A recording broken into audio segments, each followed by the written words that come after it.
এই শুধু বক্তা দিয়ে ওয়াজ দিয়ে এই সমাজের পরিবর্তন হবে না। লিখে নেন, স্ট্যাম্প লাগিয়ে দিচ্ছি। আমি মরে যাব, আমার কথা প্রমাণ সত্যি প্রমাণিত হবে। যদি বলেন হুজুর তাহলে কি করতে হবে, আমি একদম সহজ কথায় বলছি, এই যত লোকে ওয়াজ শুনছেন আপনাদের সবার হুজুর হওয়া লাগবে। রাজি আছেন আমার সঙ্গে? আমি যদি বোঝাতে না পারি আমার কথা তুলে নেবো, ক্ষমা চাইব। আগে স্বীকার হন, আপনাদের প্রত্যেককে হুজুর হওয়া লাগবে।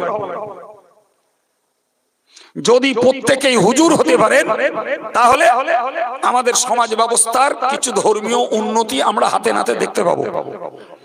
আর যদি মনে করেন হুজুর মানে মসজিদের ইমাম, হুজুর মানে মৌলানা, হুজুর মানে সুরেলা বক্তা, হুজুর মানে মুফতি সাহেব, তাহলে এই সমাজের উন্নতি হওয়া কঠিন। যদি বলেন হুজুর কি করে সম্ভব, আমি দেখেন আপনাকে বোঝাতে না পারি তো অন্যায় স্বীকার করবো, বলেছি তো ভাই। প্রথমত আপনি একটা কথা বুঝুন, প্রথমত আল্লাহ কোরআন শরীফে বলেছেন, ইয়া আইয়ুহাল্লাযীনা আমানু কু আনফুসাকুম ওয়া আহলিকুম নার। আল্লাহ বললেন, হে ঈমানদারেরা, তোমরা নিজেরা জাহান্নামের আগুন থেকে বাঁচো আর নিজের পরিবারটাকে জাহান্নামের আগুন থেকে বাঁচাও। দুটো কথা, একটা হলো নিজের বাঁচা আর একটা হলো পরিবারটাকে বাঁচাতে চেষ্টা করা। আমরা মনে করুন দাড়িওয়ালা, নামাজি, মুসল্লি, আল্লাহওয়ালা লোক, আমল কম বেশি আমরা করি। আমার পরিবারের স্ত্রীটা নামাজি নয়, আমার অ্যাডাল্ট ছেলেটা ধর্মহারা, আমার মেয়েটা সে একেবারে আলটা মডার্ন। তো আমি নিজে জাহান্নাম থেকে বাঁচার মতো কিছু আমল করি। আমার পরিবারের বউ বাচ্চা তারা আব্দুল কাইয়ুমের কথা শোনে না, যদি আর একটা বক্তার কথা শোনে ও শোনে না, সুর শোনে। আমার কাছ থেকে লিখে নেন, ও শোনে না, বক্তা সুর দিয়ে কি বলছে সেটাও যদি বুঝতো তাতে উপকার হতো, সেও বোঝে না। কণ্ঠটা কত মধুর, ওইটাই হচ্ছে আমার সমাজের একদল যুবক যুবতীদের কাছে আকর্ষণীয়। জ্ঞান কি বলছে ওটা দেখেন ভাই আমার। এখন আপনি বলুন, যে যুবক যুবতীগুলো সরাসরি কোরআন হাদিসের থেকে জ্ঞান নিচ্ছে না, আপনারা যারা বসেছেন আলহামদুলিল্লাহ তারা জ্ঞান নিচ্ছেন। আপনাকে একটা ডিউটি পালন করতে হবে, এই জ্ঞানের কথাগুলোকে বাড়ি বয়ে নিয়ে পরিবারের সদস্যের কাছে ছড়াতে হবে। এই দায়িত্ব আমি আপনাকে চাপাচ্ছি না। আপনি কোরআন খুলুন, আল্লাহর কোরআন বলছে বিসমিল্লাহির রহমানির রহিম ওয়া আনজির আশীরাতাকাল আকরাবিন। আল্লাহ তার নবীকে বললেন, নবী তুমি তোমার পরিবার পরিজন, তোমার বংশের লোকজন, তোমার নিকটতম আত্মীয় স্বজন যারা, এদেরকে জাহান্নামের আযাবের ভয় দেখাও। আমার সঙ্গে একটু কথা বলতে হবে, আপনারা অনেক দূরে হয়ে গেছেন।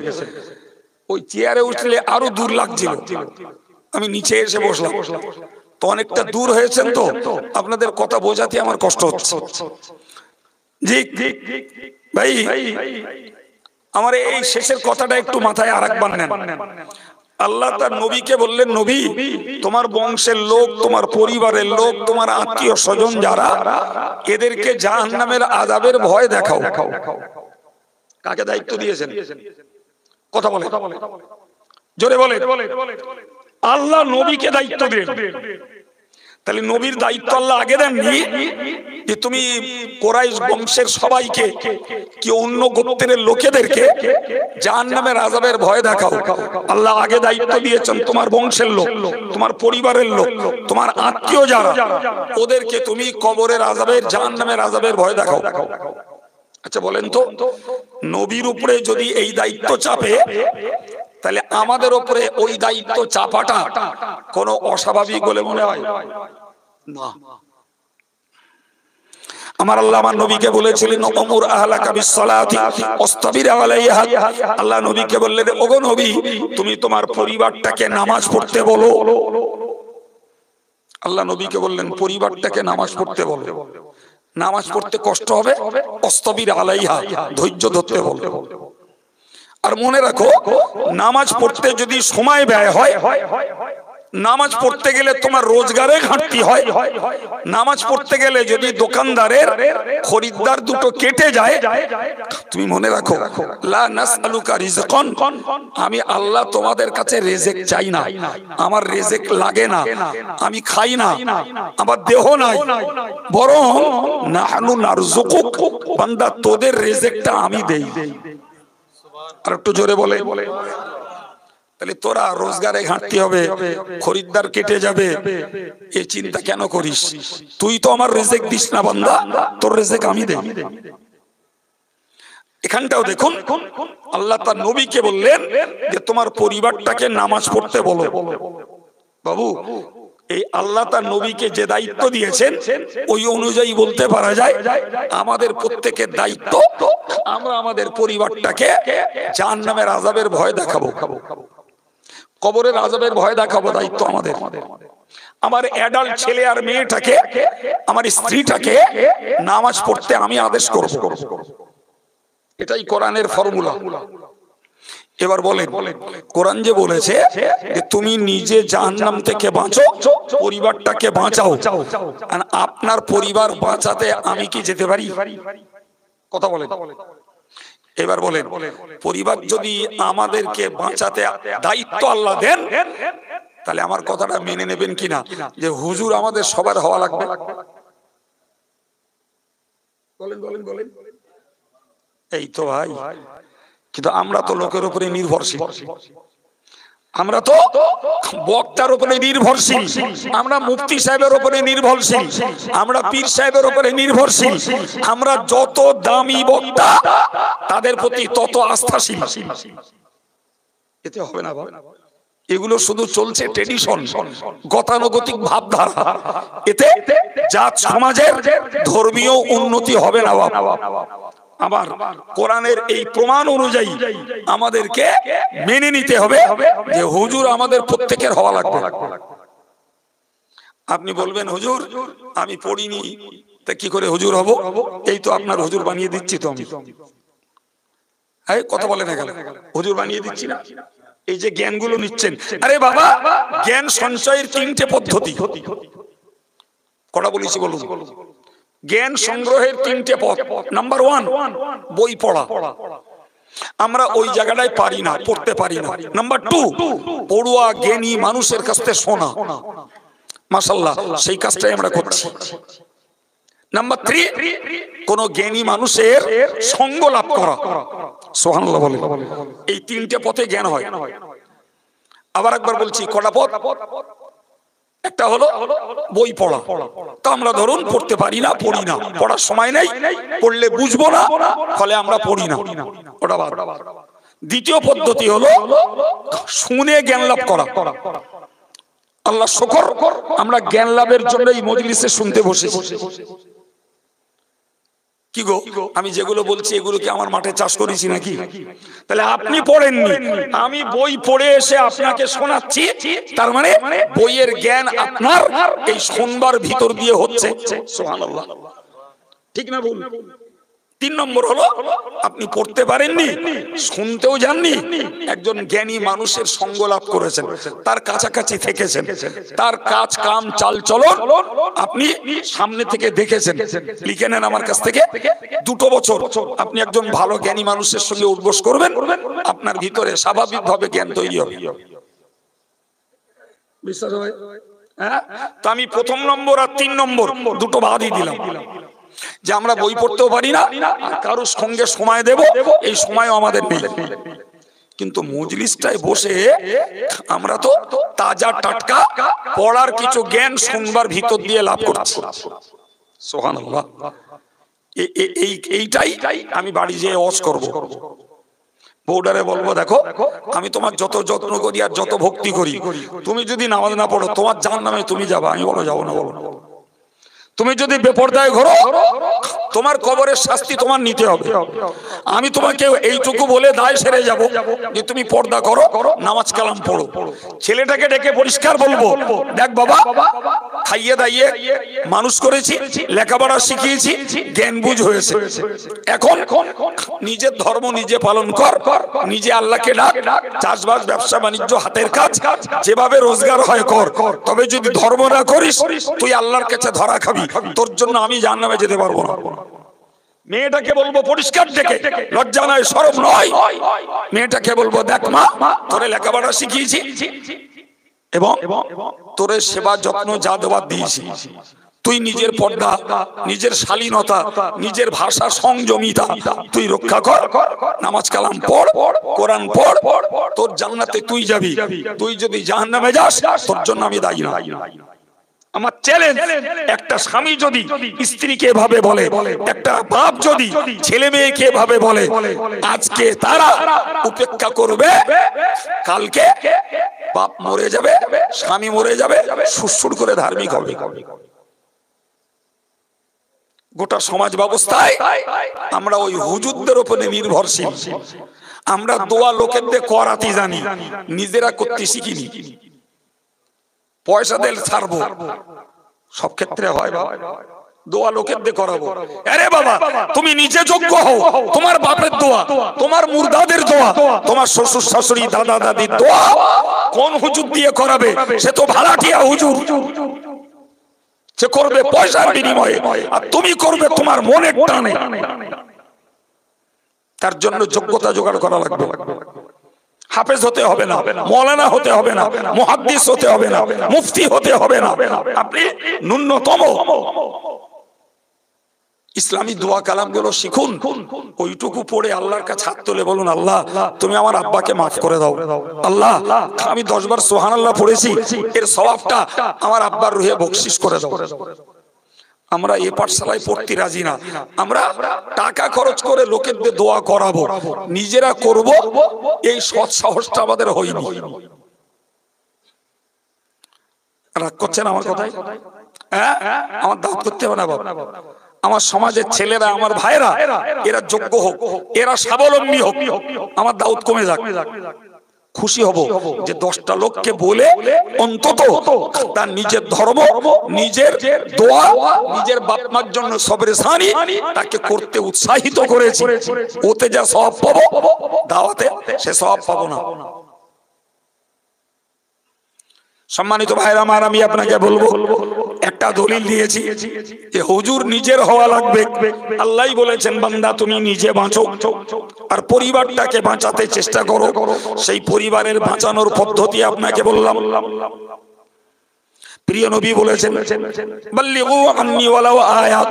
নবী আমার বলেন, ওগো উম্মতে মুসলিমা, হে আমার উম্মত উম্মতানি, আমার কাছ থেকে তোমরা একটা আয়াত যদি শিখতে পারো, একটা আয়াত শিখতে পারো, ওইটা আরেক জায়গায় পৌঁছে দাও। এখন ধরুন আমি মাদ্রাসায় পড়ে বই পুস্তক পড়ার যোগ্যতা অর্জন করে কিছু শিখেছি, আপনারা আমাকে ডাকছেন, আমি এসে আপনাদের কাছে সেই পড়া শেখা জিনিস যতটুকু পারছি পৌঁছে দিচ্ছি। যিনি মসজিদে ইমামতি করছেন, তিনি জুমার দিনে দিনে মুসল্লিদের কাছে তার শেখার কিছু জিনিস পৌঁছে দিচ্ছেন। এ কথা ঠিক না বলুন?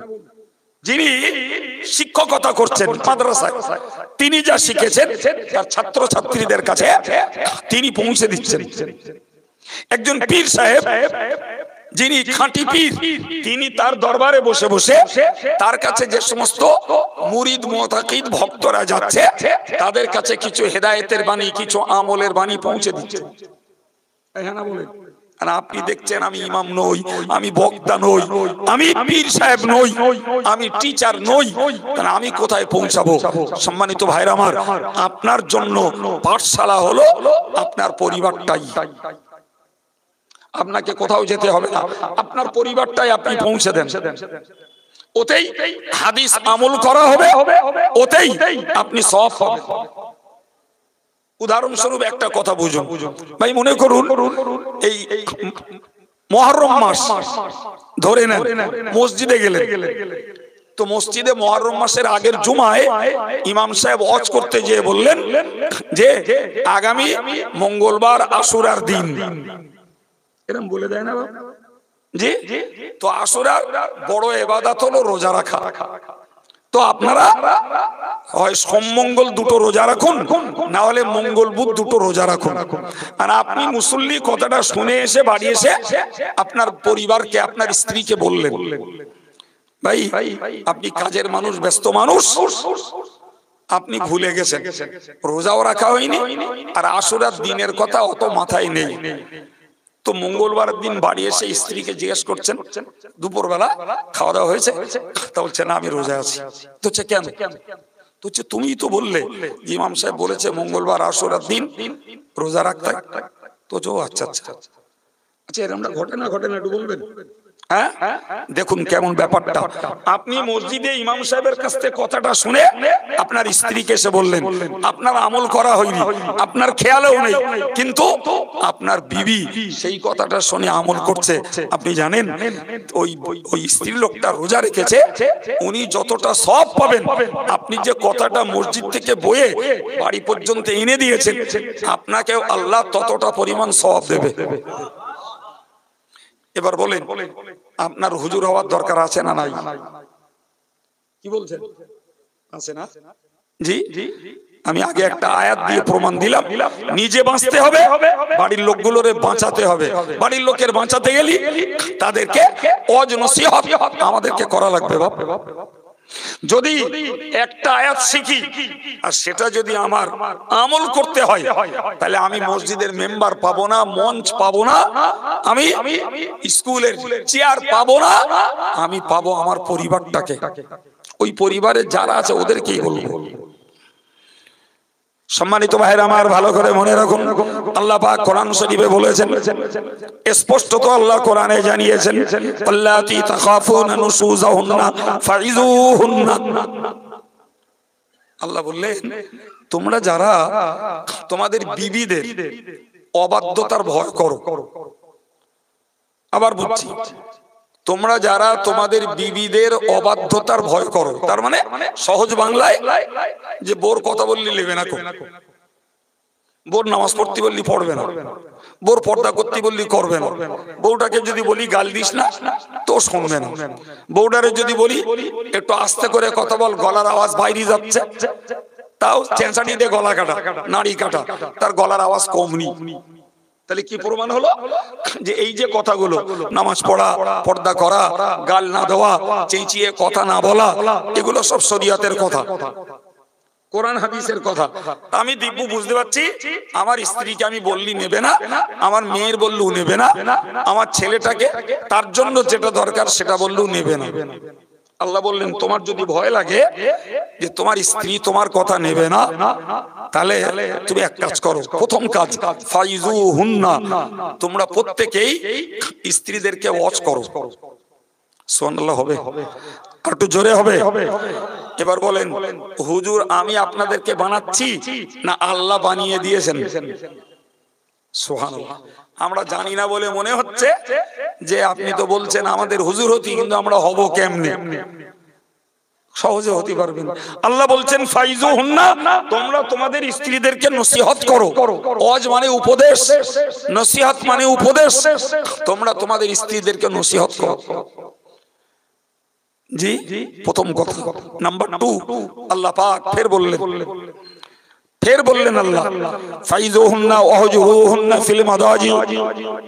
ও পৃথিবীর স্বামীর দল, তোমার স্ত্রী যদি তোমার কথা না নেয়, তোমার স্ত্রী যদি ধর্মপথে না ফেরে, তোমার স্ত্রী যদি পর্দানসীনা না হয়, তোমার স্ত্রী যদি আল্লাহ ওয়ালি না হয়, আমি আল্লাহ পাক জানিয়ে দিলাম, তুমি তোমার স্ত্রীর বেডটাকে আলাদা করে দাও।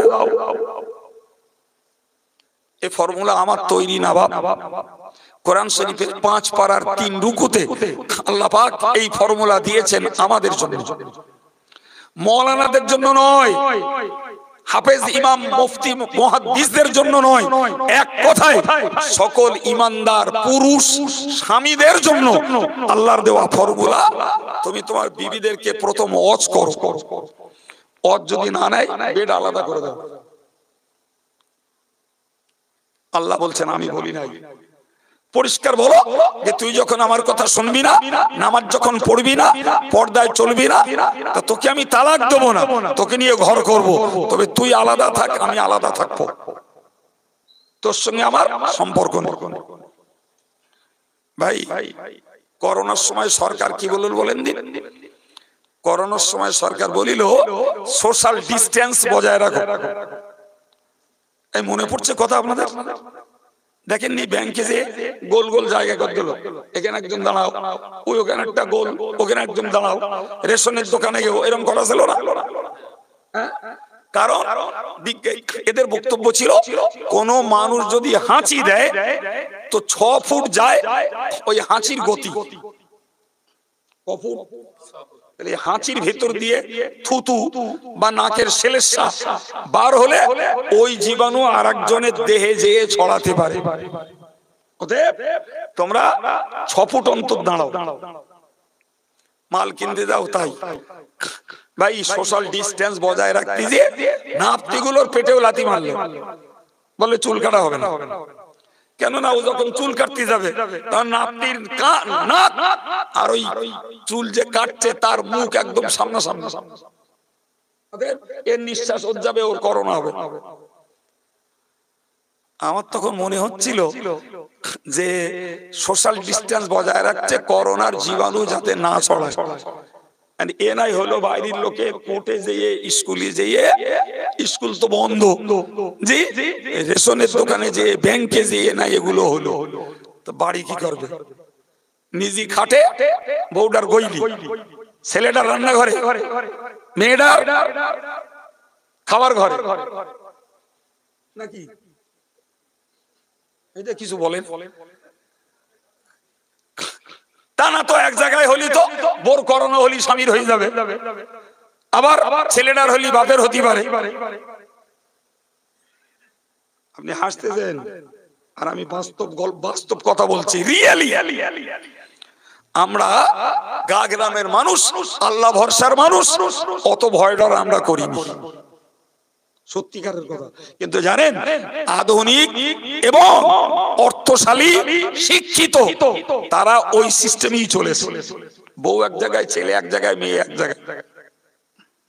বিশ্বাস হচ্ছে আমার কথা? আমি একটা করোনার রোগী দেখতে গেছি, একটা মাঝ বয়সী ছেলে, ওই বছর 40 বয়স হবে, দেখতে গেছি। খুব বড় লোক, তবে ছেলেটা নামাজ। তো দেখতে যেয়ে আমি উঠোনে যে মোটরসাইকেল রেখেছি, গাড়িটা রেখেছি, ওই পাশের বাড়িতে তার ভাইরা, নিজের ভাইরা ছুটে এসছে, বলতে হুজুর খবরদার যাবেন না। মানে কেন? তো হচ্ছে 70% করোনা। এ পর্যন্ত 47 না 48টা বললে গ্যাস সিলিন্ডার টানা হয়ে গেছে। আমি তো শুনে একদম তো তার এক ঘরে রেখে দিয়েছে। তা আমারে বলছে একদম যাবেন না। শোনো, আমি যখন এসছি দেখতে, ওর কাছে যাবো, ওর একটু ঝাড়ফুঁক করবো, এটা আমার নিয়ত। কি সর্বনাশ এই বলেছি বলে তারা আপন 2 ভাই চলে গেল। আমার কাছে আর দাঁড়ালেন, মনে করতেছে এলো ওখান থেকে করোনা আনবে। তার খাবারগুলো দিচ্ছে উপর থেকে ক্যারি ব্যাগ করে, দোতলা থেকে, আর এ জানলা দিয়ে টেনে নিচ্ছে। বউ কাছে যায় না, ছেলে এক ঘরে, মেয়ে আর এক ঘরে। আর ওই বাইরে থেকে হোম ডেলিভারি, মানে ফোনে অর্ডার করছে, খাবার দাবার আসছে, আর বাড়ির মেয়েরা ওদিক দিয়ে নেনেছে, আর এরটা দিচ্ছে উপরে। আমি যেতেই লোকটা খুব কেঁদে ডুকরে উঠলো। তার একে তো রোগের কষ্ট পাচ্ছে, আবার তাতে ভাইরা নেই, বউ কাছে নেই, ছেলে নেই, মেয়ে নেই।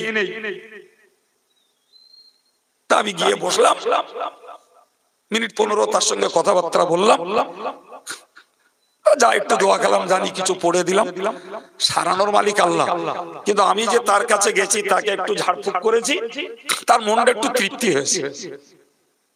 আল্লাহর দয়া, লোকটা সুস্থ হয়ে উঠল, আলহামদুলিল্লাহ। তা আমার চোখে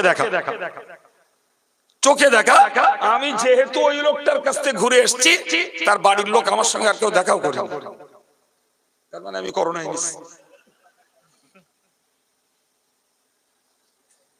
কি বুঝছেন? কি বুঝছেন? একটা লোক করোনায় বোম্বে মারা গেছে, তার লাশ ওখান থেকে প্যাকিং করে পাঠিয়েছে, বাড়িওয়ালাদের টাকা আছে, লাশ বাড়ি নিয়ে এসছে। সর্বনাশ।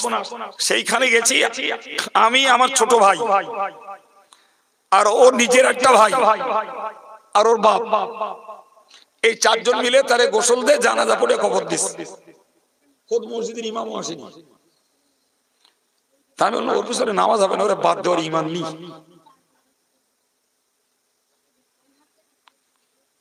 আশ্চর্য ব্যাপার। আমি এই এত কথা কেন বলছি বলেন নি বাপ? ওই করোনার রোগীর কাছ থেকে দূরে সরে দাঁড়াতে হবে, তা না হলে করোনার জীবাণু আমার গায়ে আপনার গায়ে লাগলে আমরাও কোভিড-19 আক্রান্ত হব, এই ভয়।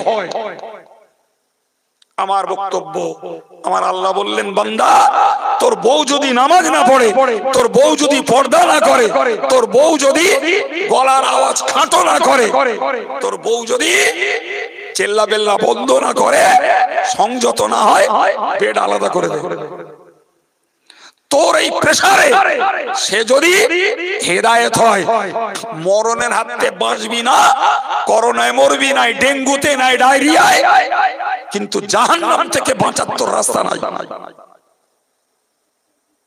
এখন যদি দুদিন বাঁচার চিন্তায় সোশ্যাল ডিস্টেন্স বজায় রাখতে, ছেলে এক জায়গায়, বউ এক জায়গায়, মেয়ে এক জায়গায়, আমি এক জায়গায়, এ যদি করা যায় বাপ, বউডারে জাহান্নামের আগুন থেকে বাঁচানোর জন্য আমি কোরআনের ফর্মুলা মেনে স্বামীটার বেড আলাদা করতে পারবো না কেন? এই কেন বকিছি করোনার কথা বোঝা যাচ্ছে এইবার? হ্যাঁ ভাই, ওই গাড়ির গায়ে লেখা থাকে দেখেছেন, অ্যাম্বুলেন্সের গায়ে লেখা থাকে সংক্রামক ব্যাধির জন্য নয়। মানে বুঝেন, কিছু রোগ আছে যেমন পক্স, ডায়রিয়া, জি, এগুলো ডাক্তারিদের শাস্ত্রে সংক্রমণ ব্যাধি, তার মানে একজনের হলে আর একজনের ছড়ায়। অতএব ওই গাড়িগুলোতে এই জাতীয় পেশেন্ট তোলা হবে না। ওর গায়ে লেখা রয়েছে সংক্রামক ব্যাধির জন্য নয়। আশ্চর্য ব্যাপার, মানুষ দুদিন সুস্থ থাকবে কি থাকবে না আল্লাহ জানে, দুদিন এক্সট্রা বাঁচবে কি বাঁচবে না আল্লাহ জানে, অথচ মানুষ এর বেলায় সজাগ। আশ্চর্য। সুগার তো এখন একটা আবহাওয়া জনিত রোগ হয়েছে, প্রায় লোকের সুগার। ডাক্তার বলেছে মিষ্টি খাওয়া যাবে না, মাটির তলার জিনিস খাওয়া যাবে না, রাতের বেলা ভাত খেও না, জি, আর চিনি খেও না চায়ে। তো সুগার ফ্রি ট্যাবলেট পকেটে নিয়ে ঘুরছে, আর দোকানদারের যে বলতেছে একটু পানি গরম করে লিগার গুলে দাও, আর এই পকেটে বের করে একটা ট্যাবলেট দিচ্ছে, দেখাচ্ছে। কি হবে? সুগার আর আক্রমণ করবে না, কিংবা করেছে বাড়াবাড়িটা হবে না। তা হলো না, ধরে নিলাম আমি, তাতে তোমার হায়াত 60 জায়গায় 61 হবে না, বরং ডাক্তারি শাস্ত্র অনুযায়ী যে কদিন বাঁচবে সে কদিন সুস্থ থাকতে পারবে। এই হচ্ছে ডাক্তারি ফর্মুলা। বাবা, উরির জন্য তুমি খাওয়া বাদ দিলে, মিষ্টি বাদ দিলে, চিনি খাওয়া বাদ দিলে, সুগার ফ্রি ও ট্যাবলেট দিয়ে চা খাচ্ছ, সুগার ফ্রি মিষ্টি খাচ্ছ, জি, আমার আল্লাহ নিষেধ করে দিলে বান্দা, তোর যদি জাহান্নামে যেতে না হয়, যাওয়ার ইচ্ছা না থাকে, তাহলে তুই বান্দা এই সুদ খাস না, ঘুষ খাস না, গান শুনিস না, মিথ্যা কথা বলিস না, গালাগালিশ করিস না, চিটফান্ডের ব্যবসা করিস না, পরের ফাঁকি মেরে নিস না, লোকের হক নষ্ট করিস না, লটারি খেটে টাকা রোজগার করিস না, জুয়া খেলিয়ে টাকা কামাই করিস না, বুনের ফারাজ ফাঁকি দিস না। এই বাঁচক গুলো বাঁচ বান্দা, বাঁচলি তোর জাহান্নামে যাওয়ার হাত থেকে বেঁচে যাবি। আমার কথা কিছু মাথায় যাচ্ছে বাপ? রোগের আক্রমণ থেকে বাঁচার জন্য ডাক্তারের কথা আমার জাতি সমাজ যা মানে, ভাই জাহান্নাম থেকে বাঁচার জন্য আল্লাহর কথা কোরআন আর নবীর বাণী হাদিসের কথা তার 1%ও মানে না একদম লোক। কাদের কাছে শোনাচ্ছি আমি? কোন জাতির জন্য হজ? কোন জাতির জন্য কবর, কোন জাতির জন্য ক্ষমার দোয়া, কোন জাতির জন্য ইসালে সওয়াব। হায় হায়, ট্রেডিশন সমানে চলেছে, কোথাও তার পরিবর্তন নেই। জি, বছর ঘুরলে হজ হচ্ছে ভাই, প্রয়োজন মতো প্যান্ডেল, দোকান পয়সারির ভিড়ভাট্টা যারা করার করছে, দোকানের খরিদ্দাররা ঘুরছে। আমি হুজুর আলু মজ করলুম, সময় দিলুম, কষ্ট করলুম, আমি আমার মেহনত সময় আর শ্রমের মূল্য পালুম, শ্রোতারা খিচুড়ি পালো, যথা পূর্বং তথা পরং। আগেও যা ছিল, যা পরেও তাই। পরিবর্তন আমার মতন হুজুরির দাঁড়ায় না। ওই মিজান সাহেব হজ করে গেলেন, ও মিজান সাহেবের দাঁড়ায় না। ওই ইসমাইল সাহেব হজ করবেন, এর দাঁড়ায় না। হুজুর নিজের হওয়া লাগবে। রাগ করবে, ছেলেরা শুনলো, দূর কাঠখোট্টা হুজুর লেগেছে, সুরনি স্বর্ণি টান দেয় না, তা আল্লাহ লোবানা বা ওইটুকুনি নাই তোমার কাছে পাওয়ার, আর নিলে না। কিন্তু আল্লাহকে বলবো যে আমি খাঁটি হেদায়েতের কথা মানুষকে বোঝানোর চেষ্টা করেছি। প্রিয় ভাই, ওয়াজ কার কে করবে? শুধু হুজুর করবে? আল্লাহ কি বললেন? তোমার স্ত্রীকে তুমি ওয়াজ করো, ওয়াজ যদি না নেয় বেড আলাদা করে দাও। এরপরে আমার আল্লাহ বললেন, ও আমার বান্দা বান্দি, ওয়াহজুরুহুন্না ফিল মাদাজি ওয়াদরিবুহুন্না, তুমি বেড আলাদা করে দিলে, তারপরেও দেখছো তোমার স্ত্রী ধার্মিকা হয় না, আল্লাহ ওয়ালি হয় না, নামাজ কালাম পড়ে না, শরিয়ত বিরোধী কার্যকলাপ থেকে বাঁচে না, আমি আল্লাহ পাক তোমাকে জানিয়ে দিলাম, তুমি চেহারাটা বাদ দিয়ে প্রয়োজন হলে তুমি তোমার বউরি মারো। আমার মারা যদি কেউ শোনে, তেমনি বলে দেবেন এই হুজুরি রিটার্ন টিকিট কেটে দে, এ যেন এমুক আর না হয়। ছেলেদের বলবে সামনে বছর যদি সবাদিস এই হুজুর বাদ দিবি, তাহলে চাঁদা দেবো। আমি আমার কথা বলেছি, এই চিল্লে বলেন আমি আমার কথা বলেছি। কোরআনের আয়াত পড়েছি, কোরআনের আয়াত কোথায় আছে ঠিকানা দিয়েছি, 5 পারার 3 রুকুতে স্পষ্ট আল্লাহ বলেছে তুমি তোমার স্ত্রীকে মারো। জি, এখন তো বউ ঠেঙানে কমিয়ে গেছে। এই অজনসিয়াত শুনে শুনে ছেলেরা শিক্ষিত হয়ে বউ ঠেঙানো অনেক কমে গেছে, বোর যত্ন বেশি হয়ে গেছে, বোর বিলাসিতা বেশি হয়ে গেছে, বোর আবদার রক্ষে করা বেশি হয়ে গেছে। কিচ্ছু বলে না, আমি জানো মনে হচ্ছে কবর খোলায়, তো কবর খোলাই যেন আওয়াজ করতেছি। কবর তো ওই দেখি, এগুলো তো কবর না। ঠিক বলছি না ভুল বলছি? বোর মারা কমে গেছে সত্যি, বিলাসিতে বেড়েছে, পোশাকে ঠাট ভাট বেড়েছে ভাই, বোর আবদার রক্ষে করার স্বামী বেড়ে গেছে। জি, কিন্তু আমরা ছেলেবেলায় সামাজিক ভাবে দেখেছি ভাই, সামান্য কথায় বউ ঠাঙা দিল, তরকারিতে নুন হয়ে গেছে তাতেই গুপ ঝেড়ে দিলে, একটু হলদি বেশি হয়ে গেছে উতি চুলের মুঠে ধরে ছুঁড়ে ফেল দিলে। সামাজিক ভাবে এগুলো আমাদের নজরে পড়েছে। এই জাতীয় দুর্ব্যবহার আর অত্যাচার গুলো আজকে ছেলেরা শিক্ষিত হয়েছে, বা অজনসিয়াত শুনতে শুনতে মনে হয়েছে যে স্ত্রীদের প্রতি এই জাতীয় দুর্ব্যবহার করতে নেই। মাশাআল্লাহ কমে গেছে, ভালো ভালো ভাই। আমার রাসূল বলছেন তোমার স্ত্রী যদি ধার্মিকা না হয়, আমার আল্লাহ বলছেন তোমার স্ত্রী যদি ধার্মিকা না হয় তাহলে মারো। এই নামাজ কালাম পড়িনি, পর্দা করিনি, গাল দেছে, আর এই পুজোর বাজারে বেড়াইতে গেছে আর ছেলের মার্কেটে গেছে, এর জন্য মেরিসি কজন একটু যদি 2-4টে প্রমাণ দিতেন, আমি ওই লোকগুলোর একটু অন্তত বুকি বুকি মিলতুম। পাবেন 2-4টে খুঁজে পান কি? দেখেন যে নামাজ পড়া না তাই বউ মেরেছে, বসিরহাটে ছেলের মার্কেটে গেল তাই বউ মেরেছে, খুঁজে পান তো একটু আমার বলবেন দিন, ওই লোকটার সঙ্গে আমি একটু মোয়ানাকা করবো।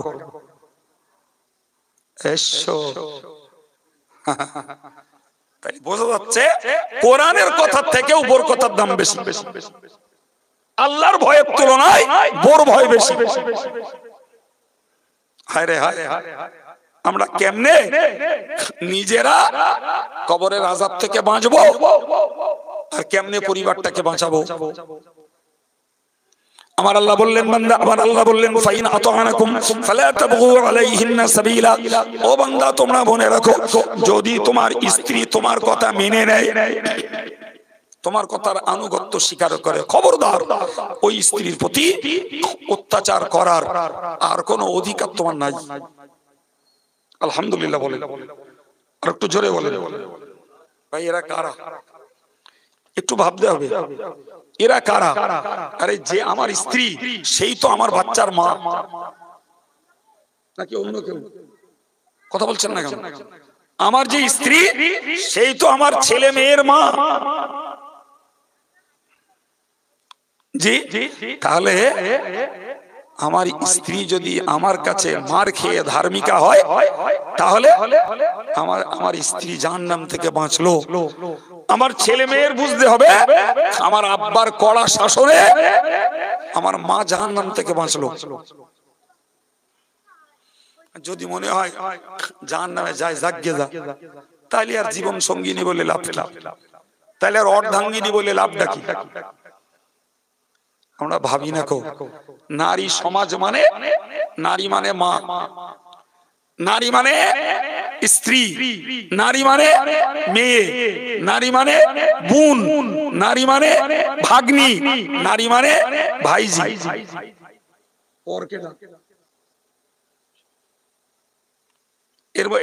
এদের মধ্যে পর কেডা, দূরের কেডা? ভেবেছেন কোনদিন? ভেবেছেন যে আমার মা যদি ধার্মিকা না হয় মা জাহান্নামে যাবে, আমার স্ত্রী যদি ধার্মিকা না হয় স্ত্রী জাহান্নামে যাবে, আমার মেয়েটা যদি ধার্মিকা না হয় আমার কলিজার টুকরি দুলালি জাহান্নামে যাবে, আমার বোনটা যদি ধার্মিকা না হয় জাহান্নামে যাবে, আমার ভাগ্নিটা যদি ধার্মিকা না হয় সে জাহান্নামে যাবে, আমার ভাইজিটা যদি ধার্মিকা না হয় সে জাহান্নামে যাবে। তাহলে এদের বাঁচানোর চেষ্টা আমাদের করার দরকার আছে না নাই? হায় হায়, আমি অবাক হয়ে যাই ভাই, আমার ভাবতে অবাক লাগে যে আমরা পৃথিবীতে না সবাই সুখে কাটাতে চাই। মন দিয়ে শুনে দেখুন, আমি আগেই বলেছি একদম গোড়ার দিকে, আমার কথা মনের সঙ্গে না লাগলে আপনার কথা নিতে হবে না। আমরা সাংসারিক ভাবে সবাই সুখে থাকতে চাই, ভালো খাবো, ভালো পড়বো, ভালো বাড়িতে বাস করব, আমার ছেলে মেয়েগুলোকে নিয়ে আমার সুখী পরিবার, হ্যাপি ফ্যামিলি আমি কাটাবো, আমি ভালো গাড়ি চাপবো। এই টেন্ডেন্সি, এই মানব, এই প্রবণতা, এই মনের চাহিদা আমারও আছে, আমার এই ভাইদের সবার আছে। আছে না নাই বাবা? হ্যাঁ, আমি একটা কথা খুব বিবেকের সঙ্গে জিজ্ঞেস করছি, বাবু এই দুনিয়ার ৬০-৭০ বছর এখানে যদি আমার ফ্যামিলির সদস্যগুলোকে নিয়ে ভালোভাবে থাকতে, পড়তে, খেতে, বসবাস করতে মন চায়, আল্লাহু আকবার, অনন্তকালের পরকালটা সবাইকে নিয়ে জান্নাতে যেতে মন চায় না? কি বলছেন? মুখে যদি স্বীকার হই যে সবাইকে নিয়ে জান্নাতে যেতে মন চায়, তাহলে কার্যত সবাইকে জান্নাতের পথের পথিক তো বানানো লাগবে। কিন্তু দুনিয়ার দৃষ্টিতে আমরা খাওয়া রিচ ফুড খাওয়াতে রেডি, দুনিয়ার দৃষ্টিতে গ্লাস টালি বসিয়ে এসি রুমে বাস করতে দিতে তৈরি আছি, দুনিয়ার দৃষ্টিতে কসমেটিক্সের জিনিস দিয়ে, বিলাসিতার জিনিস দিয়ে ছেলে মেয়ে বউটাকে সাজাতে গোছাতে রাজি আছি, ভালো ভালো মডার্ন মডেলের গাড়ি চাপতে রাজি আছি, কিন্তু জাহান্নাম থেকে বাঁচিয়ে সবাইকে নিয়ে জান্নাতে যাব সেই পদ্ধতি ব্যবহার করতে আমরা ম্যাক্সিমাম পরিবারে অক্ষম, অপারগ, পারি না, করি না। তাহলে কেমনে সবাইকে নিয়ে জান্নাতে যাব? বলে আমরা মরা লোকের সবরেসানি করতে বসছি। আমি গত বছর এই মজলিসে কি ওয়াজ করেছিলাম, আলহামদুলিল্লাহ আমার টোটাল ওয়াজ মনে আছে। আমি তার একটা কথা আজকে বলিনি, মরে ইমান নিয়ে মরবে তো তবে তো সবরেসানি, আর ইমান হারিয়ে মরবে জি তুমি বিনা কন্ট্রাক্টের বক্তা আব্দুল কাইয়ুম কি দিয়ে দোয়া করাও, আর বাংলাদেশ থেকে একটা রুড়ি আনো 1.5 লাখ টাকা দে, আর একটা তীর আনো 40,000 দে, ভিতের আঙুল কিচ্ছু হবে না, কিচ্ছু হবে না। ওসব বেকার ভেলকিবাজি, শুধু ফটকা বাজায়। নিজের ঈমানটা নিয়ে মরতে হবে। তাহলে হুজুর দোয়া করুক, আর নিজের মূর্খ ছেলে দোয়া করুক, নিজের বিধবা স্ত্রীটা দোয়া করুক, নিজের মসজিদের ইমাম দোয়া করুক, আলহামদুলিল্লাহ যেই করবে তার জন্য কাজে আসবে। তো আমি এই যে ওয়াজ করছি আজকে শুরুতে, অন্তত ওই ঈমানটা নিয়ে মরার মতো কাজটা করে করে মরণ দুয়ারে যাওয়া দরকার। তা না হলে কারুদ্দে দোয়া করে কিচ্ছু হবে। সম্মানিত ভাইরা আমার, ঈমান নিয়ে মরতে গেলে আমাদেরকে আমল শিখতে হবে। আমি পরিশেষে আপনাকে দলিল দেবো, আমার এই কথাটা শেষ করছি ভাই। তাহলে আমরা কি পেলাম? একটা বাণী পেলাম আল্লাহর, তুমি নিজে বাঁচো, পরিবারটাকে বাঁচাও, হুজুর নিজের হওয়া লাগবে। তুমি একটা কথা শিখেছো, বাড়িতে পৌঁছে দাও, সেই হুজুর নিজে হওয়া লাগবে। জি তোমার বউ অবাধ্য, তারে ওয়াজ করো, ওয়াজ শুনে সোজা না হয় বেড আলাদা করে দাও, তারপরেও সোজা না হয় চেহারাটা বাদ দিয়ে দেহের অন্যত্র মারো, ধর্ম না করার জন্য। যদি সে ধার্মিক হয়ে যায়, এরপরে তাকে মারার আর কোনো অধিকার তোমার নাই। সুবহানাল্লাহ।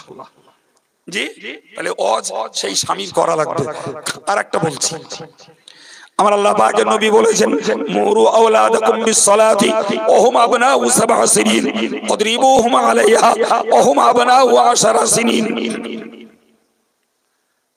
শুনুন, প্রিয় নবী বললেন যে তোমার বাচ্চাটার বয়স যখন 7 বছর হয়, তো রাসূল বলছেন তুমি 7 বছরের বাচ্চাটাকে নামাজ পড়তে আদেশ করো। ক বছরের বাচ্চা? 7 বছর। 7 বছরের বাচ্চাটাকে নামাজ পড়তে আদেশ করতে বলছেন। একটু জোরে বলবেন, আমি বলেছি না রাসূল বলেছেন? সবাই মিলে বলেন, রাসূল বলেছেন। আমার অপরাধ, আমি রাসূলের সেই আরবি কথাটাকে আপনাদের মতো বাঙালির কাছে বাংলায় শেয়ার করছি।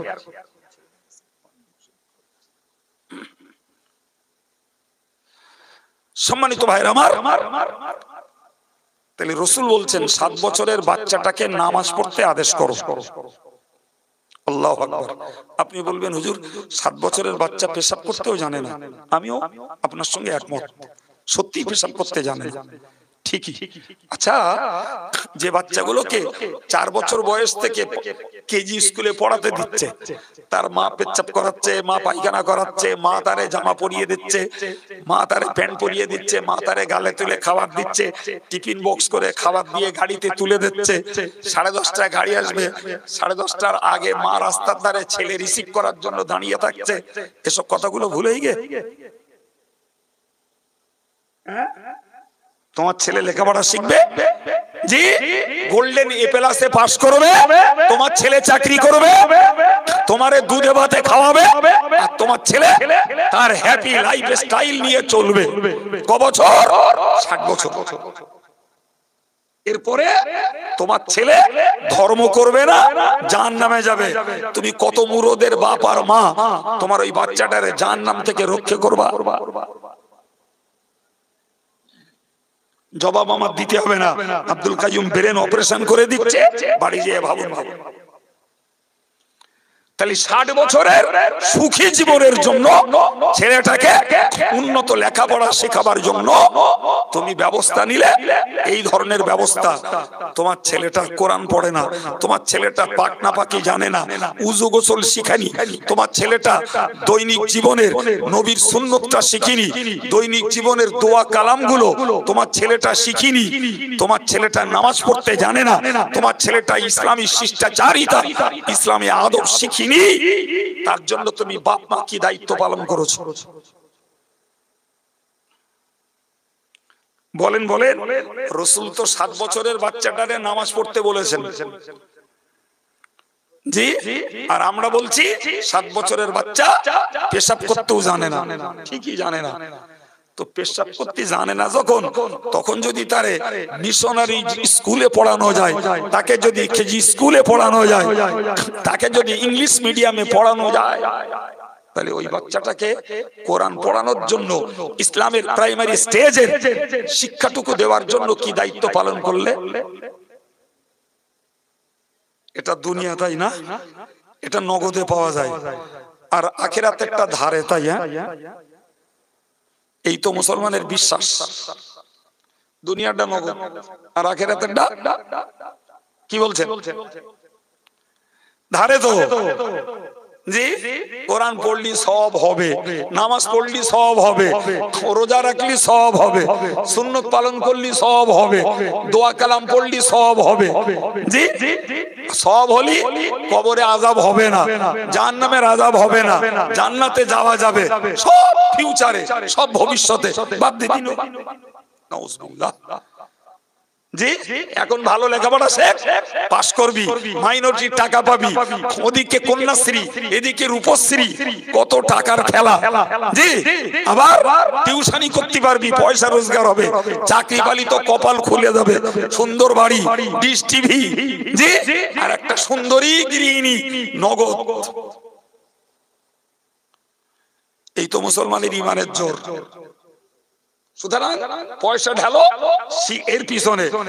জি, ভর্তি ফি 10,000, মান্থলি চার্জ 4,500, এডুকেশনাল গুডস, শিক্ষা সরঞ্জাম, বই খাতা কাগজ কলম হেন সেন, তাতে আবার 2,000। এই বাপেরা গুনছে ছেলে আর মেয়েগুলোকে গ্রাজুয়েট করার জন্য, বিএড করানোর জন্য লক্ষ টাকা গুনছে, ডিএলএড করানোর জন্য। সেই জাতি ছেলেগুলোকে ধার্মিক বানানোর জন্য কোরআন শেখায় না, নামাজ শেখায় না, উজু শেখায় না, দোয়া শেখায় না, সুন্নত শেখায় না। উজন মোবাইলটা দিয়ে দেছে, ও ফ্রি ফায়ারটা শিখে ফেলেছে, পাবজিটা শিখে ফেলেছে, সিনেমাটা শিখে ফেলেছে, নাচ গানটা শিখে ফেলেছে, চিট ফান্ডটা শিখে ফেলেছে। জি, পরের মেয়ের সঙ্গে চ্যাটিং করা শিখে ফেলেছে, মেসেঞ্জারে প্রেম ভালোবাসা করা শিখে ফেলেছে। আমি গল্প বলছি মনে হচ্ছে না? গল্প বলছি। এই জাতির চরিত্রের চরম পোড় খাওয়া অভিজ্ঞতার কথা বলছি। জি, মরা লোকের কি সবরেসানি করবি রে বাপ? এখন জ্যান্ত লোকের সবরেসানি করার দরকার পড়েছে। আমি জ্যান্তের সবরেসানি করতেছি উঠে পড়তে। রাসূল বললেন, তোমার 7 বছরের ছেলেটাকে তুমি নামাজ পড়তে আদেশ করো। 7, 8, 9, 3 বছর মুখে বলো। 10 যখন পড়বে, তোমার বাচ্চাটা নামাজ না পড়লে মারো। একটু বলেন, সারা জীবন শুনে আসছি রাসূল রাহমাতুল লিল আলামিন শব্দটা শুনেছেন না শোনেননি? যার মানে আমরা এক কথায় বুঝি, রাসূল আমার দয়ার সাগর, তাই তো নাকি? ওই 10 বছরের বাচ্চাটা নামাজ না পড়লি মারতি বলেছে কেডা? বলতে হবে আপনারা, কে মারতি বলেছে? এই রে 10 বছরের বাচ্চাটাকে ওই আগে বোর মারতি বলেছে আল্লাহ, আর এখন এই 10 বছরের ছেলেটা নামাজ না পড়লি এরে মারতি বলেছে রাসূলুল্লাহ। এবার বলেন, 10 বছরের বাচ্চাটা নামাজ না পড়লি মারতি বলেছে কে? এবার যেন ভুল না হয়, আর আমার নামে দোষ দেবেন না। আমি বলো মারতি বলিনি, বলো রাসূল বলেছে, তাই আপনাদের বাংলায় বলে দিচ্ছি ভাই। এখন বলেন, যে রাসূল রাহমাতুল লিল আলামিন, হায় হায় দয়ার সাগর, যিনি তয়েফের মাটিতে মার খেয়েছেন, রক্তাক্ত হয়েছেন, অজ্ঞান হয়ে গেছেন, আমার আল্লাহ ফেরেশতা পাঠিয়েছেন।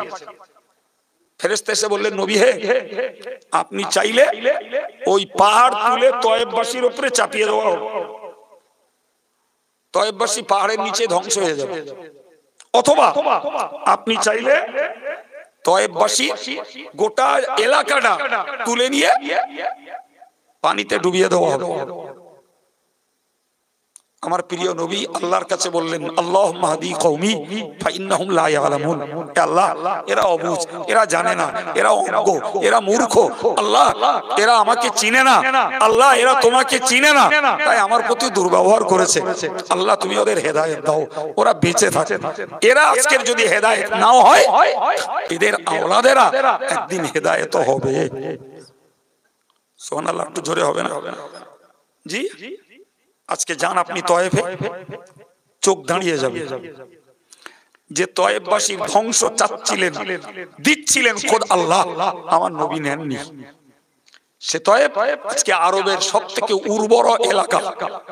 আপনার দেশে যত ফসল হয়, তয়েফে সব ফসল হয়। পালন শাক আর পালন শাক আর মূলো শাক, আর এমনি লাল শাক আর কপি আর বেগুন আর পটল আর মূলো সব হয় তয়েফে। কথা বুঝতে পারছেন কিছু? ওই নবীর দোয়া। তাহলে নবীকে কি বলবেন? নিষ্ঠুর বলবেন না দয়াবান বলবেন? আর সেই দয়াবান নবী, দয়ার সাগর নবী 10 বছরের ছেলেটার মারতে বলছে। এবার কি বলবেন? নিষ্ঠুর? বলুন বলুন, পালন করেন না করেন, ওয়াজ আজকে মাথায় নিয়ে বাড়ি যেতে হবে। বাপ, নবীকে নিষ্ঠুর বলবেন? হ্যাঁ না বলুন। ওগো বাপ মা, তুমি নিষ্ঠুর। তুমি জন্মদাতা পিতা হতে পারো, গর্ভধারিণী মাতা হতে পারো, কিন্তু তোমার বাচ্চাটাকে যদি তুমি ধর্ম না শেখাও, তাকে যদি তুমি নামাজ না শেখাও, তাহলে নিষ্ঠুর রসুল নন, রসুল নন, রসুল নন। নিষ্ঠুর তো হলে তুমি বাপ আর মা। কারণ তোমার ছেলের জীবনটা যদি ওই গতিতেই চলে, মরার পরে তোমার বাচ্চাটা জাহান্নামে যাবে। তাহলে তোমার বাচ্চাটাকে জাহান্নামে পাঠানোর ওসিলা, জাহান্নামে পাঠানোর কারণ তুমি বাপ মা। পাড়ার লোকে না, মসজিদের ইমাম না, মঞ্চের বক্তা না, তুমি বাপ মাই তারে জাহান্নামে পাঠানোর ব্যবস্থা করছো। আর আমার নবী, আমার নবী তাকে দুঘা মেরে তাকে নামাজি বানিয়ে তার জন্য জান্নাতের ব্যবস্থা করছে। সুবহানাল্লাহ হবে না? আর একটু মন খুলে হবে না? ভাই, আমি আপনাকে সহজে একটা উদাহরণ দিয়ে বোঝাই, একটু একটু বুঝুন।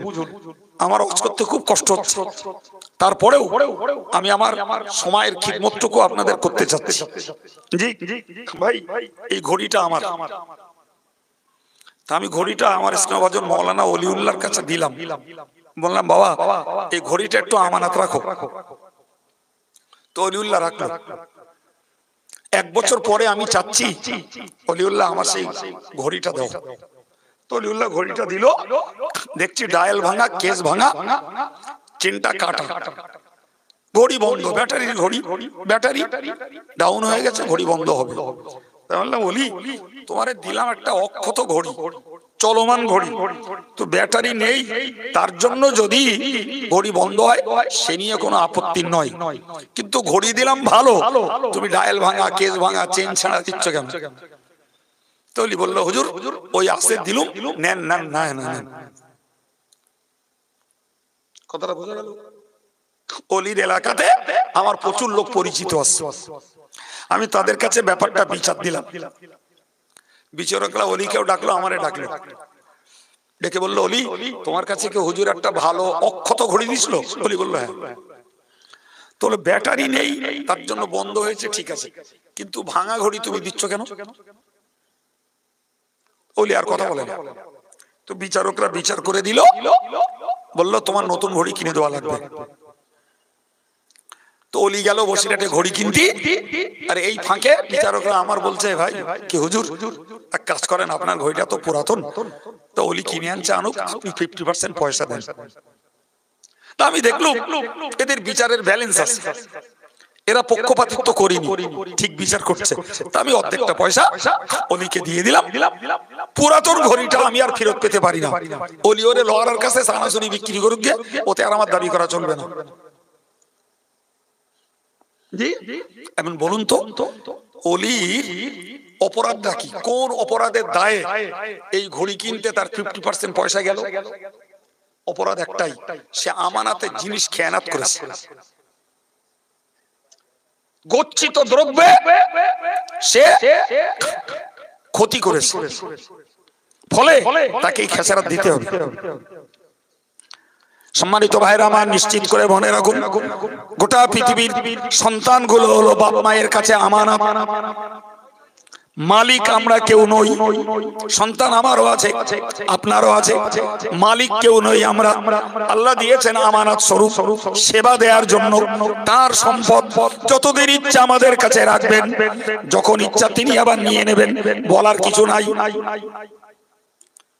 আছে লক্ষ লক্ষ টাকা খরচ করবেন, আল্লাহর ইচ্ছাটাই বলবৎ হবে। লাখ লাখ টাকা খরচা পরেও ছেলেকে আল্লাহ তুলে নেবে। তাহলে বোঝা গেল, মালিক যদি আমি হতাম, আমার সম্পদ আমি রক্ষা করতাম। মালিক যদি আমি হতাম, আমার সন্তান আমি রক্ষা করতাম। কিন্তু মালিক আমি নই, যিনি মালিক তার ইচ্ছা হয়েছে নিয়ে নিয়েছি। আমার সেবা দেওয়ার ডিউটি ছিল, আমি সেবা দিয়েছি, কিন্তু রক্ষা করতে পারিনি। এ ছেলেরা ভাইরা যারা আমার কথা শুনছেন, আমি তাদের কাছে আন্তরিক ভাবে অনুরোধ করছি, বাবা এবার একটু বুঝে বলেন তো, জি সন্তান আল্লাহ আমাদেরকে দিয়েছেন। মনে রাখুন, মুসলমান ঘরের নাবালেগ নাবালিগা ছেলে মেয়ে এরা মারা গেলে বিনা হিসাবে জান্নাতে যায়। সুবহানাল্লাহ, সুদ দিবি তাই তো? আচ্ছা, আজকে সুবহানাল্লাহ হাল খাতায় থাক, পরে যেদিন সুদ দেবো সেদিন সুবহানাল্লাহ দেবেন। আচ্ছা, সন্তান কারোর মরিনি বাপ, হ্যাঁ না বলেন? তা সেই সন্তান বিনা হিসাবে জান্নাতে যাবে, রাসূল হাদিসে বলেছেন। একটু মহব্বত করে বলেন সুবহানাল্লাহ, আর একটু মন খুলে বলেন। ভাই, সন্তান বাপ মায়ের একটা আদরের সম্পদ। পাশ থেকে সরে গেলে কান্না আসে বই কি, কান্নায় ভেঙে পড়ে। বাপ মাগুলো অজ্ঞান হয়ে পড়ে।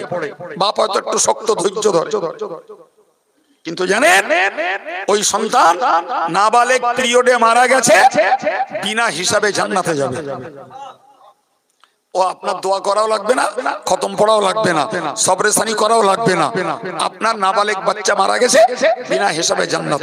কারণ ওরা কোনো ইবাদতের বোঝা ঘাড়ে চাপিনি, পাপ করলেও গোনা লেখার সময় হয়নি।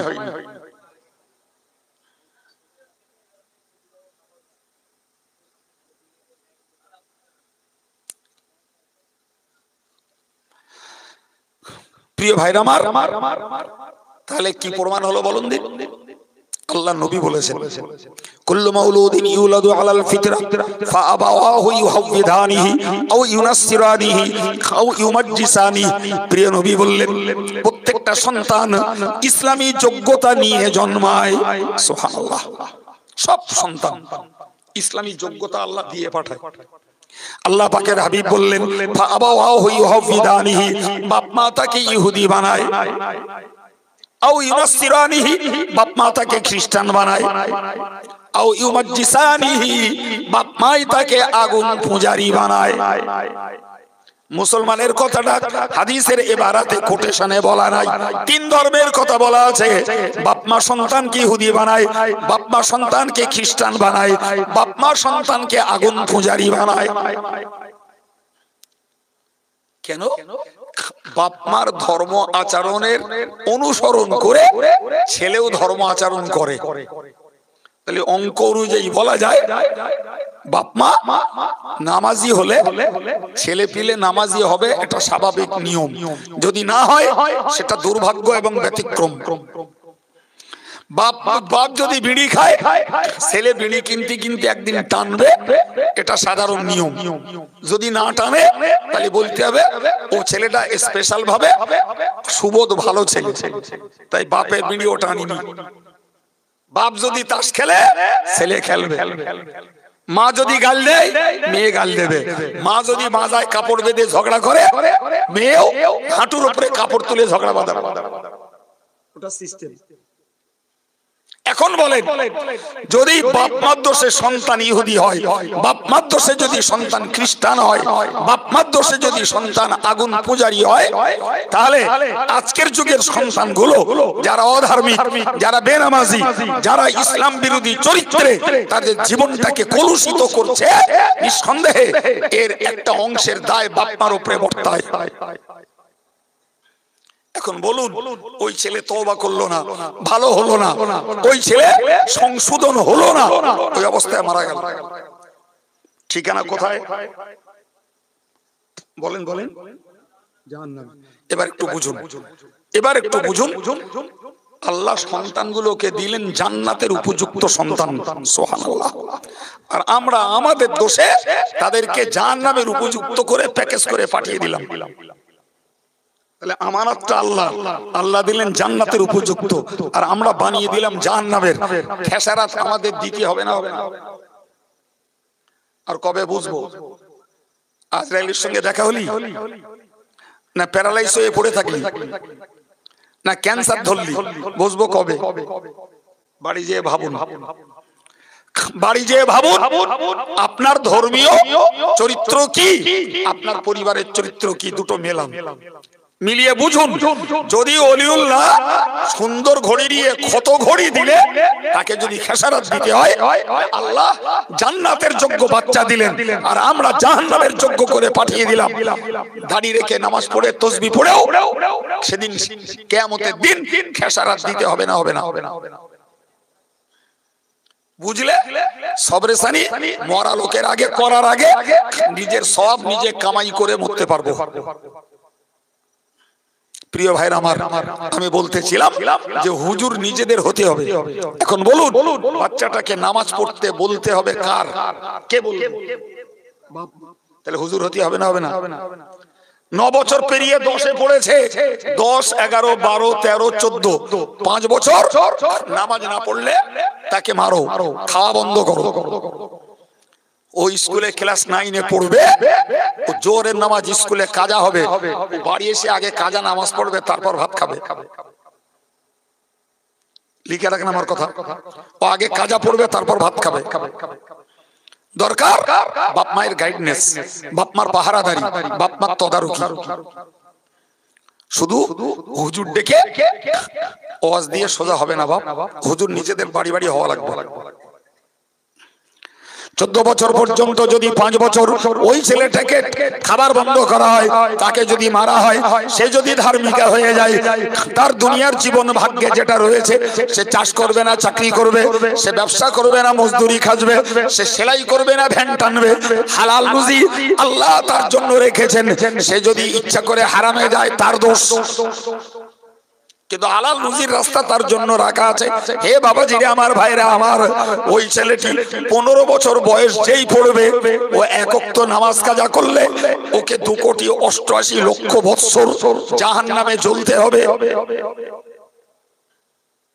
ও গান শুনবে, ওর কানে সীসা গলিয়ে ঢালা হবে, মেয়েরা বেপরদায় ঘুরবে, ওর মাথার ঘেনু রীতিমতো পাখিতে ঠুকরে খাবে। সব হাদিসের বর্ণনা। প্রিয় ভাই আমার, আমার বক্তব্য, আমার নবী কত কত সুন্দর পলিসির কথা বললেন। 7, 8, 9 মুখে মুখে বলো, 10, 11, 12, 13, 14 প্রয়োজনে মারো। ধর্মের বিরোধী পথে গেলে আর ধর্মের আমল না করলে তাকে মারো। 15 যেই পড়বে, ও 9-এ পড়বে, ও আলটিমেটলি ইসলামের মৌলিক ইবাদত আমলগুলো করবে ইনশাআল্লাহ। কথা বুঝতে পারা গেছে বাপ? হ্যাঁ জি, থেকেই আলহামদুলিল্লাহ ধার্মিক হয়ে উঠবে। ও এখন কাটার দলা, পাকতে দেওয়ার আগে যা করবেন, যা করবেন গড়া যাবে, পেকে যাবে, আপনার আর মুরদ নেই। গল্পের ছলে বলতে হয় বাপ, একজন লোক কুমোর বাড়ি গেছে, কামার বাড়ি না কুমোর বাড়ি, তা কুমোর বাড়ি গিয়ে একটা মালসা কিনেছে, মালসাটা কিনে বাড়ি এনেছে। তো বউ বলছে, মালসা কিনলে কেন? মালসা আমার আছে, দরকার একটা কলসি। তা যাও মালসাটা ফেরত দিয়ে একটা কলসি আনো। কুমোর বাড়ি ফের গেছে, গিয়ে কুমোরের বলছে, দাদা আমার মালসা লাগবে না, এটা ফেরত নিয়ে একটা কলসি দেন। তো কুমোর বলছে আমার এখানে মাল ফেরত হয় না, ফেরত হয় না, আর এরও কলসি কেনার পয়সা নেই। তো খানিকক্ষণ চুপচাপ দাঁড়িয়ে রয়েছে, আর কথায় বলে কুমোর যা গড়ে মনে মনে গড়ে। ওর মনে যে কি করতেছে আর হাত সেরাম ঘোরাচ্ছে, উতি টাটি খুরি মালসা সরা কলসি তৈরি হচ্ছে। এই কথা বলেন ঠিক না ভুল? আরে খানিকক্ষণ দেখেছে, দেখে দেখে বলছে দাদা আমার তো কলসি কেনার পয়সা নেই, এক কাজ করেন আমার এই মালসাটা ভেঙে একটা কলসি করে দেন। কুমোরের কেরামতি চলবে যতক্ষণ কাদার দলা ছিল, ততক্ষণ কুমোর যা কেরামতি দেখার দেখিয়েছে। একবার যখন আগুনে পেকেছে কুমোরের কেরামতি শেষ। ছেলে আর মেয়েগুলো যখন বিছানায় পেচ্ছাপ করে, ও তখন কাদার দলা ওর কলবে যা আঁকবেন পাথরে খোদাই করা মতন এঁকে যাবে। কিন্তু একবার পাকবে ও কলসি, ও মালসা ভেঙে আর কলসি করা যাবে না বাপ। এখন বাইদি ভাই হাতেতে পড়ে যেয়ে যদি কলসি মালসা মতন হয় তাহলে আলাদা কথা। বুঝতে পারেননি? হাতেতে পড়ে যাওয়া মানে বুঝেন? বুঝেননি তো, এমনি বাক্যটা বুঝেছেন।